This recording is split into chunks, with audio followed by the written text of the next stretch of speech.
I am Sonam Arora and you are watching me on Desi feed. John के लिए मैं जितना बोलूँ उतना कम है। जब मैं सीन में होती हूँ तब मैं सीन में होती हूँ, वो जो भी सोच रहे हो बट वो मेरे लिए बहुत बड़ा मोमेंट था। सर ये सीन डाला है आपने, थैंक यू, आपने तो मेरी लाइफ बना दी। मैं एक आर्टिस्ट हूँ, अपने रोल के साथ जस्टिस करना, देखना और करने में बहुत फर्क है। You are Kangana Ranaut, artist बोले, नॉट हीरोइन बोले। रोमांस के लिए सी मैं अगर पाकिस्तानी एक्टर का नाम लूँ, एक टाइम बचपन में शाहरुख खान ही, उस टाइम जब सिचुएशन क्या होगी अगर ऑफर होगा तो लाइक।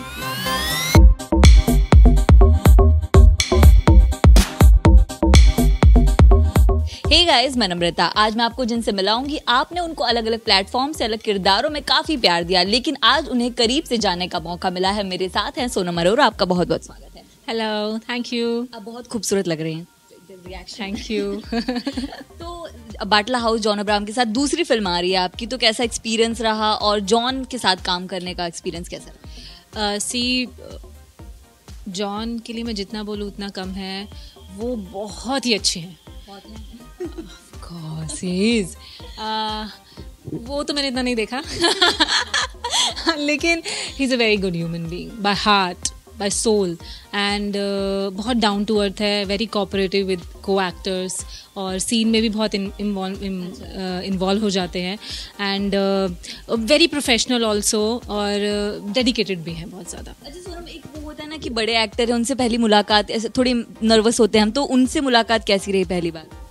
ऐसी पहले जब मैं फाइनल हो गई बाटला हाउस के लिए एंड देन जब मैं पहली बार सेट पे गई तो लखनऊ में हमारा शूट था, वहाँ पे हमारा फर्स्ट सीन था।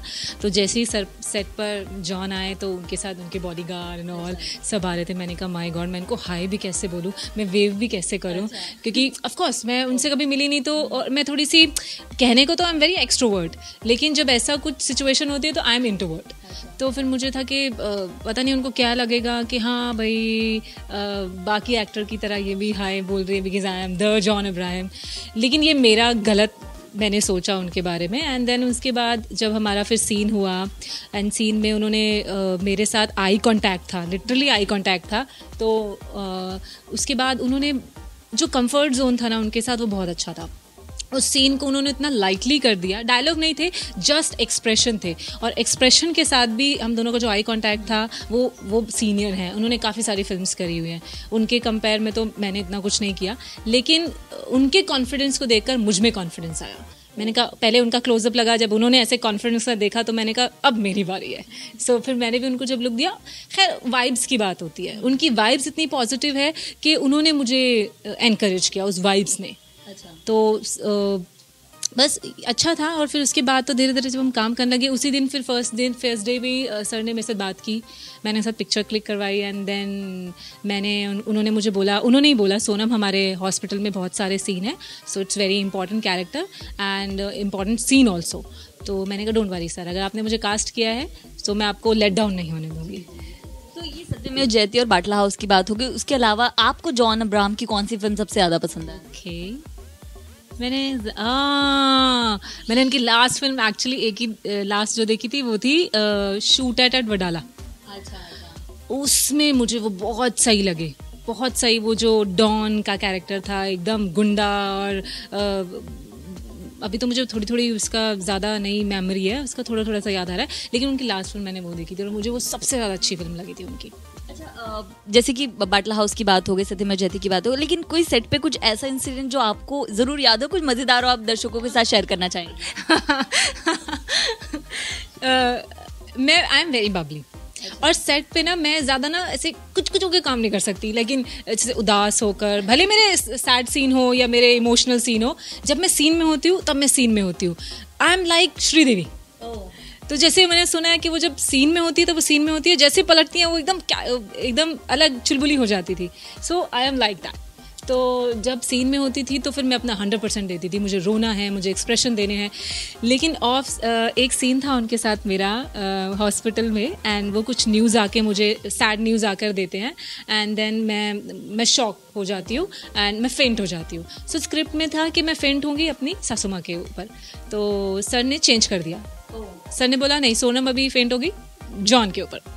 ओह, वो सीन तो मैं नहीं भूल सकती। उनको मैंने सामने भी, वो सब लोग हंस रहे मुझ पे, वो जो भी सोच रहे हो बट वो मेरे लिए बहुत बड़ा मोमेंट था। एंड देन जब वो सीन नहीं हुआ था, लेकिन जब सर एक्सप्लेन कर रहे थे मैं तो बोलती हाय सर ये सीन डाला है आपने, थैंक यू, आपने तो मेरी लाइफ बना दी। एंड देन फिर उसके बाद जब मैं फेंट हुई तो जॉन सर ने बोला कि बहुत अच्छा लगा मुझे सोनम, वेरी नेचुरल ये वो। एंड देन उनको लगा कि मुझे लग तो नहीं गई है। तो फिर मैं जब बैठी तो उन्होंने मुझे ऐसे गाल पे हाथ रखा एंड लिटरली आप हाथ रखो मेरे मैंने ऐसे पकड़ लिया था, मैंने कहा छोड़ो मत, हाथ छोड़ो मत, एंड वो हंसने लग गए। सो वो मोमेंट बहुत अच्छा था। अच्छा, ये फिल्म की बात हो गई। गंदी बात की अगर मैं बात करूं तो जिस तरह की वो स्टोरी है, जिस तरह की स्टोरी लाइन है, तो कई लोग जज करते हैं आपको कई तरह पे। तो किस तरह के फीडबैक आपको मिले हैं कि आपको कहना पड़ा है कि ये तो मेरा रोल है, किरदार है, सिर्फ उस तक सीमित रहे हैं? पहली बात तो मैं इतना सोचती नहीं हूँ, किसी के बारे में नहीं सोचती। मैं एक आर्टिस्ट हूँ। आर्टिस्ट का काम है क्या है, अपने रोल के साथ जस्टिस करना। जो उसे कैरेक्टर मिला है, मैंने वो कैरेक्टर चूज किया, मुझे ऑफर हुआ, वो मेरा डिसीजन था कि मुझे करना है या नहीं करना। पहले मुझे सीजन 1 भी ऑफर हुआ। एक्चुअली उस जासवंत प्रोडक्शन के साथ मैंने काफ़ी काम किया है, जिस प्रोडक्शन का वो है, और सचिन मोहिते सर वो मेरे पहले से अच्छे फ्रेंड रहे हैं। तो उन्होंने मुझे सीजन 1 ऑफर किया तो मुझे इतना बजट भी इतना अट्रैक्टिव नहीं लगा एंड मेरा रोल भी उतना अच्छा नहीं था। ऑडिशन मैंने किसी और के लिए दिया था और फाइनल कुछ और हुआ। सो मैंने बोला सर कि ये तो आई एम वेरी पैशनेट कि मुझे पता कि मैं क्या कर सकती हूँ। तो फिर उसके बाद ठीक है, उन्होंने बोला चलो कोई बात नहीं सोनम। फिर जब नेक्स्ट सीज़न आया तुरंत 6 मंथ के अंदर आ गया। एंड देन पहले फिर मैंने किसी और कैरेक्टर के लिए ऑडिशन दिया, जाके मुझे बुलाया। तो मैंने बोला यार ये रोल तो इसमें तो मैं मेड तो कहीं से नहीं लगूंगी। खैर मैं कर सकती हूँ वो कैरेक्टर, जब मुझे अगर पूरा लुक दिया जाए मैं कर सकती हूँ, लेकिन जिस हिसाब का उनका कैरेक्टर स्केच था उस कैरेक्टर के लिए वो मैं नहीं जा रहा था। मैं देकर आ गई। फिर वहाँ से मुझे क्रिएटिव का कॉल आया कि सोनम एक और कैरेक्टर है, वो टॉम बॉय है। मैंने कहा ले ये तो मेरा ही कैरेक्टर है।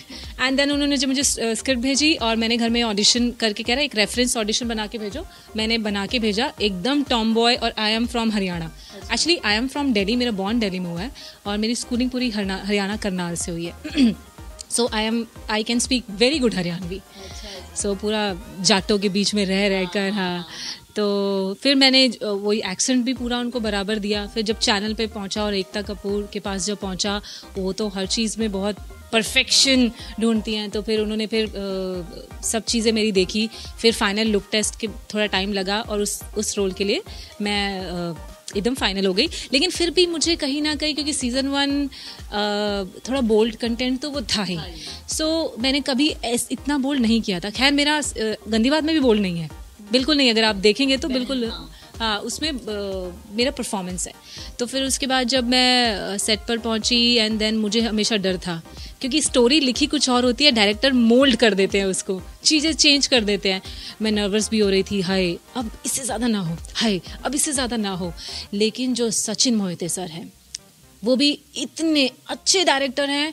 सब मुझे गर्ल्स पूछ रही थी अरे तुमने गंदी बात किया, अरे तुम्हारे सीन ऐसे होंगे। मैंने कहा पहले रिएक्शन था, मैंने कहा पहले आप देखो, आपने क्या देखा, देखना और करने में बहुत फर्क है। सचिन मोहिते सर सेट पे ऐसा लगता ही नहीं था हम वो सीन कर रहे हैं, हम बोल्ड सीन कर रहे हैं। ऐसा लगता जैसे हंसी मजाक में हमने सीन कर दिया। सारा काम होता है पोस्ट प्रोडक्शन का, एडिटिंग का, एडिटिंग पे सारा खेल होता है। सब एक्सप्रेशन पे काम था, बाकी वो कंटेंट ही थोड़ा बोल्ड है तो क्या कर सकते हैं। लेकिन मेरा लोगों को पसंद आया मेरा role, my character, my performance. So उसकी वजह से मुझे बहुत हाइप मिल गई लाइमलाइट। तो अब तक का जितना भी आपका काम था, अब आपके किसी क्लोज वन से या फिर फील्ड पे आपको सबसे अच्छा फीडबैक किसका लगा है, दिल को छू गया कि इनके फीडबैक की बहुत ज़्यादा ज़रूरत थी? Of course my fans, only my fans. Parents तो हैं ही, माय फैंस। इंस्टाग्राम पे जब मैं ओपन करती हूँ एंड देन गंदी बात जब उन्होंने देखा, अपनी आजकल ना एक दौर बन गया है बोल्ड सीन का, और उनको फॉलोअर्स भी ज़्यादा मिलते हैं, उनके फैंस भी ज़्यादा मिलते हैं जस्ट बिकॉज ऑफ बोल्डनेस। और मैं बोल्डनेस करना ये 2 मिनट का काम होता है किसी के लिए भी, अगर वो सोच ले तो। मेरा ऑलवेज मेरा मोटिव रहा है कि मुझे परफॉर्मेंस देनी है, दिल से देनी है, चाहे वो मैं बोल्ड दूँ, चाहे मैं सती सावित्री बनूँ, जो भी मेरा कैरेक्टर हो वो मैं दिल से दूँ। तो मुझे इतना फॉलोअर्स नहीं मिल पाए क्योंकि मैंने इतना बोल्ड नहीं किया था, मेरा सिर्फ परफॉर्मेंस पे काम था। लेकिन कुछ ऐसे फैंस थे जिन्होंने मुझे इंस्टाग्राम पे कमेंट किया कि I like your performance, you are Kangana Ranaut. And आप वो दंगल की लड़कियाँ हो, दंगल में आपको होना चाहिए, तनु वर्ट्स मनु में आपको होना चाहिए था, आप एकदम परफेक्ट हरियाणवी बोलते हो. सो ये बहुत बड़ी अचीवमेंट है कि कंगना के साथ कोई मुझे कंपेयर कर रहा है. सो ऑफ कोर्स ये हर कोई सुनना चाहता है. और सबसे अच्छे मुझे आता है कि आप बहुत ब्रिलियंट एक्ट्रेस हैं, वर्सेटाइल है. मुझे हमेशा से ये सुनना था, यही चाहता है कि मुझे हमेशा से ये करना था, कुछ आर्टिस्टिक करना था, ताकि लोग मुझे आर्टिस्ट बोले, नॉट हीरोइन बोले, आर्टिस्ट बोले. 15 अगस्त को आ रही है और बरसात का मौसम है, तो आप बरसात को किस तरह एंजॉय करते हैं? और मुंबई की बारिश जो कई लोगों को इरिटेट कर जाती है, तो आपका क्या ख्याल है? हाँ, थोड़े टाइम के बाद कर जाती है इरिटेट, तो क्योंकि वो थोड़ा सा चिपचिप होने लग जाता है और बीमारियां भी बहुत आने लग जाती है, लेकिन हाइजीन मेंटेन करना पड़ता है. तो आप क्या करना पसंद करती हैं बरसात में? ऑफ कोर्स भीगना. हाँ, किसी हिल स्टेशन पे जाना जहाँ पे वाटरफॉल हो रहा हो, एंड वहाँ का वेदर, लोनावला का वेदर इस टाइम बहुत अच्छा हो रहा होता है जब आप और ऊपर जाएं.